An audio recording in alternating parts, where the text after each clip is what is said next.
샬롬, 좋은 아침입니다. 서차원 목사입니다. 고난주간입니다. 여러분이 주님의 고난을 묵상할 수 있도록 여러분의 일들이 순탄하게 진행되고, 그래서 여러분의 마음에 주님의 고난을 묵상할 여유가 생길 수 있기를 기원합니다.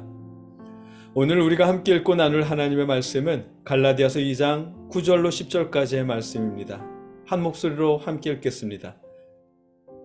또 기둥같이 여기는 야고보와 게바와 요한도 내게 주신 은혜를 알므로 나와 바나바에게 친교의 악수를 하였으니 우리는 이방인에게로 그들은 할례자에게로 가게 하려 함이라. 다만 우리에게 가난한 자들을 기억하도록 부탁하였으니 이것은 나도 본래부터 힘써 행하여 왔노라. 아멘. 어제도 이야기했지만 바울은 정말 힘들었을 것 같습니다. 자신이 개척한 교회에 편지를 보내면서도 자신이 사도가 된 이유를 하나님의 뜻에 의해서라고 밝혀야 하잖아요. 그 말은 바울이 개척한 교회에서조차 바울의 사도성을 의심한다는 뜻이겠죠. 유리 멘탈을 가진 저 같은 사람이라면 편지도 쓰기 싫었을 것 같습니다. 바울은 그럼에도 결국 야고보, 요한, 베드로와 같은 기라성 같은 분들에게 인정을 받았다면서 함께 교제의 악수, 곧 이방인의 선교사로서 공식적인 확인을 받았다는 그런 말까지 덧붙였습니다. 아직 예수님의 사도들이 살아있던 시대입니다. 그런 시대에 이럴 정도인데 요즘은 더 하겠죠. 하나님의 사역자로 살아가는 일, 직장에서 신앙인으로 살아가는 일은 말처럼 쉬운 일은 정말로 아닌 듯합니다. 힘내십시오. 여러분에게 하나님의 도우심이 함께 하시길 기원합니다. 그리고 여러분, 그러실 리 없겠지만 대형 교회만 하나님의 교회고 큰 교회 목사님만 하나님께 인정받은 사역자라 생각지 마십시오. 주변의 작은 교회들이나 농어촌 교회들, 또 이제 막 개척하는 교회들, 그런 교회의 목사님들도 하나님의 사역자로 존중해 주시고 그런 교회들에 보내는 후원을 멈추지 마십시오. 1년쯤 전에 어떤 분에게 이런 이야기를 들었습니다. 그분도 기독교 라디오에서 들으신 이야기라던데 이런 내용이었습니다. 벌이가 괜찮은 분이 자신의 형부가 개척한 교회에 3년간 11조와 봉헌을 했답니다. 그렇게 3년이 지났는데 교회가 커지지 않더래요.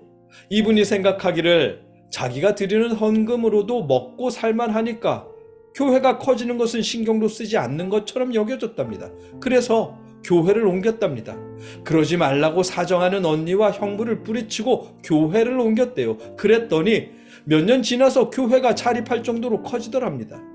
결과적으로 자기가 교회를 옮긴 일이 잘한 일이라고, 형부네 교회가 커진 것은 자기가 봉헌을 끊었기 때문이라고 그렇게 간증을 하더랍니다. 여러분은 어떻게 생각하세요? 이분의 말이 맞는 말 같으세요? 아니, 틀린 생각이고 틀린 말입니다. 여러분, 이렇게 생각하지 마십시오. 이런 말을 당연한 말이라고 생각하지도 마십시오. 제가 청년부 때 우리 청년부 목사님도 한 교회를 2년 이상 후원하면 그 후원금을 믿고 매너리즘에 빠진다며 2년 주기로 교회를 바꿔서 후원해야 한다고 하시던데, 그런데 여러분, 아닙니다. 결코 그렇지 않아요. 교회는 투자한 만큼 성장하는 그런 사업체가 아니잖아요. 교회가 성장하는 일, 여러분, 정말 쉽지 않은 일입니다. 누군가를 단순히 교회에 다니게 하는 일도 어렵지만 예수님을 믿도록 해서 그들이 교회 재정을 담당할 만큼 신앙이 성숙해지는 일은 2, 3년 만에 가능한 일이 아니에요. 여러분도 아시잖아요. 우리가 타 지역으로 이사가서 교회를 옮겨야 한다면 대부분 큰 교회를 찾아가는 거 아시잖아요. 이유야 여러 가지가 있겠지만 신앙인들도 어지간하면 작은 교회에 가지 않습니다. 그런데 어떻게 개척교회가 2, 3년 사이에 스스로 자립할 수가 있겠어요? 더욱이 사도들이, 또 바울이 성경을 통해 전하는 복음, 우리가 전해야 할 복음은 여러분은 죄인입니다. 여러분을 위해서 예수님이 십자가에 죽으셨습니다. 예수님 믿고 구원받으십시오. 라는 말씀이 복음이잖아요. 이런 복음은 일반 교인들도 그다지 좋아하지 않는 말이라서 요즘은 이런 설교도 잘 안 하잖아요. 그런데 이런 복음을 전하는 교회들이 2, 3년 사이에 자립할 리 없습니다. 하나님의 도우심이 있어야 가능한 일인데 그 도우심은 우리 믿는 사람들의 손길을 통해 전해지기도 합니다. 그러니 여러분, 후원하는 작은 교회가 매너리즘에 빠질까봐 후원을 중단하지 마십시오. 작은 교회 목사님들의 복음 사역이 먹고 살기 위한 발버둥이 되지 않도록, 복음의 절개를 지킬 수 있도록 적게라도 계속 후원을 이어가십시오. 그것이 옳은 일이고 하나님이 기뻐하시는 일입니다. 이건 저만의 부탁이 아니라 사도들의 부탁이기도 합니다. 오늘 본문 10절입니다. 다만 우리에게 가난한 자들을 기억하도록 부탁하였으니 이것은 나도 본래부터 힘써 행하여 왔노라. 아멘. 이 말씀에서 가난한 자들이란 말은 원어의 의미대로 하면 하나님 앞에서 경건에 힘쓰는 사람들을 의미하기도 했답니다. 가난과 경건의 관계를 유대인들이 어떻게 연결시키는지 알 수는 없지만 유대인들 가운데 가난하게 살면서 경건을 추구하는 사람들이 있었고, 본문에서 가난한 자들이라고 번역한 푸토코스는 그런 경건을 추구하는 사람들에게 주로 사용하는 단어였답니다. 물론 본문에서 어떤 의도로 이 단어를 사용한 것인지 정확히는 알 수 없습니다. 하지만 분명한 것은 예루살렘에 있는 유대계 기독교 공동체를 위한 부탁이라는 사실입니다. 바울은 이방인을 위해 복음을 전하는 사도이지만 예루살렘에 있는 유대계 기독교인들을 경건에 힘쓰는 사람들이나 실제로 가난한 성도거나 그들을 잊지 말라는 부탁입니다. 바울도 이 일은 계속 해오던 일이었답니다. 비록 지금 바울을 공격하는 사람들이 유대계 기독교인들이지만 그럼에도 불구하고 바울은 그들을 위한 후원을 계속 해왔다는 것입니다. 로마서에서도 발견할 수 있는 사실인데, 예루살렘에 기근이 임했을 때 바울은 헌금을 모아다가 예루살렘 교회를 후원한 일이 있습니다. 로마서 15장 25절로 26절입니다. 제가 공동 번역으로 읽겠습니다. 그러나 지금은 예루살렘에 사는 성도들에게 구제금을 전하러 갑니다.